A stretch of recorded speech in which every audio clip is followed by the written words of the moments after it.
Dahil bawas tayo sa timbang, ang kakainin natin mula umaga hanggang gabi, kamote at saka kape. Coffee is life, di ba? Kaya wag na muna ang kanin, iwasan muna natin. Kasi nahapo-hapo na taba. Kailangan bawas muna tayo sa timbang. Medyo mabigat-bigat na kasi ang katawan. Diet muna kahit konti lang. Tapos pag masarap ang ulam, doon ka naman kakain ng marami, di ba? Tara. Hapunan na. Hapunang kamote. Mapamahaw, mapatanghali, mapaalmusal. May ilonggo pa din noon na sasali, ano. Okay lang yan.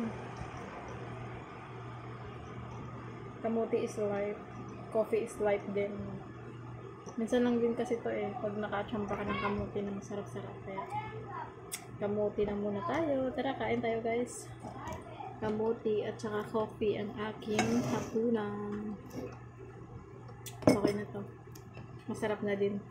At nakakabusog na din kaya pag kamote ang kainin mo, no? Minsan kasi nakakamiss kumain ng kamote. Tagal-tagal pa tayo umuwi ng probinsya para makakain ng mga preskang pagkain. Pero nakakamiss yung mga seafoods, no? Kaunta.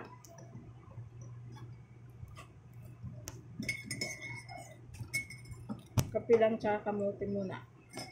Bawas timbang.